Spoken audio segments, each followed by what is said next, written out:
Albert Milaim, John Safri, and Lindsay Leong. This is your LHS Daily. Here, Albert Milaim. Hello, and thank you for joining me on your 11 o'clock news. My name is Albert Milaim. Now in local news, when will our field ever be stopped using as a dumping ground for snow? And as a matter of fact, when will we ever get grass for our field? That's coming up later in the news hour with our meteorologist, Ollie Williams. Now, in late-breaking news, we have a lot of vandalism that has been happening at Leaside.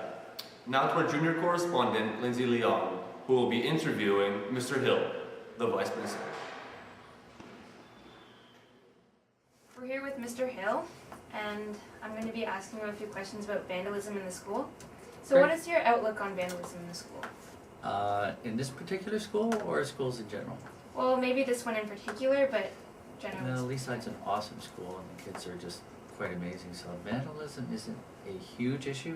One thing I hear all the time is about the boys' bathroom, or change room. The boys' change room.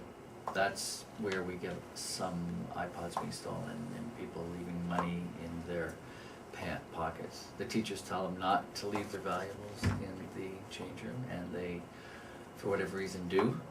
And sometimes that's what happens. But vandalism, there's not too much that goes on. Kids are pretty good around here, so. That's good to hear. So what do you feel like for the vandalism that does occur? What are some factors that you feel lead up to this? I think it's someone who might be angry for whatever reason. You know, being a teenager in 2008 isn't always easy. So there's pressures at home, pressures at school to do really well.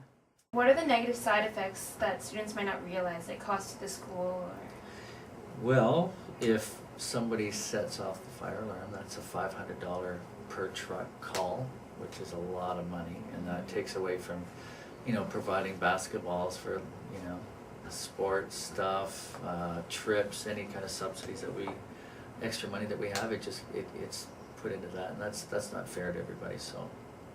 Okay, and what gender, like boys or girls, do you think are more responsible for vandalism?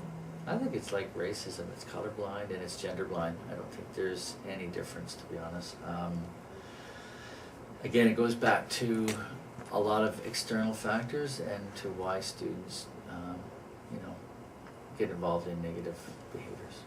Okay, and I've noticed some racist or like satanic messages found on Pepsi machines or in the bathrooms. What is your outlook on this? Well, we take these things very seriously, and we actually called the police in terms of the Nazi sign, the swastika. Sometimes I don't know if kids actually know what they're doing. They're just doing things like the graffiti that we see. But in terms of racist and hate crimes, those we report to the police and we deal with those immediately. So I know that the pop sign, we actually had the Pepsi people in to put a new cover on it. That's pretty difficult to remove. So otherwise they have to take the machine away. Okay. And And what kind of activities are available for students to express their creative side instead of like graffiti and Yeah, I know that there's some graffiti boards or projects that they have throughout the city, but I don't know of one in this area. I know that sometimes these community centers, they'll have projects where kids can actually have a graffiti wall and take, do that kind of thing. And the same thing with skateboarding. They have skateboard parks. For students who don't have money to be involved in expensive programs or after-school programs, there's community centers around that it's free. There's very little cost. So those are some of the things that after school or outside of school and in school, we've got lots of things going around on the east side. So that's why I know we keep kids busy. I know we have lunchtime. Kids prefer playing sports at lunchtime now in the gyms, Tuesdays and Thursdays. Okay, and that's all I have. Thank you very much for your time. That's it. Hi, I'm John Safri. I'm sitting here with Taylor Luke. How's it going, Taylor? It's good. Thanks. All right. So we're going to be asking Taylor a series of questions that's revolving around vandalism around the school. So, what's your outlook on vandalism around the school? I think it's terrible. What people are doing in the school. It's really an inconvenience for everybody, really, teachers and students. Yeah. I don't know. All right. So, what do you think are some of the negative side effects that these actions take around the school as far as students and teachers go? Well, it's definitely costly. I mean, I understand that, all the chemicals and things needed to actually, when I think of vandalism, I always think of the drawings and Yeah, the everything. graffiti. So, yeah, the graffiti. So to wash off the graffiti, I know that costs some money.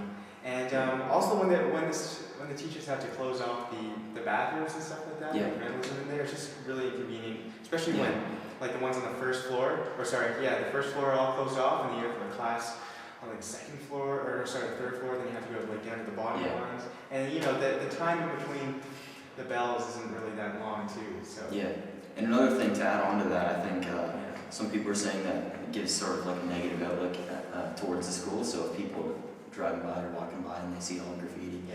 they just say, Not good for our morale. yeah. So, have you ever taken part in or witnessed vandalism? Shit, I know what I should say. No.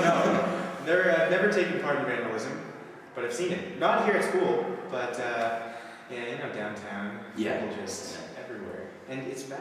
It's terrible. Sounds good. All right. So I'm John Safford here with Taylor Liu. Thanks for the interview, Taylor.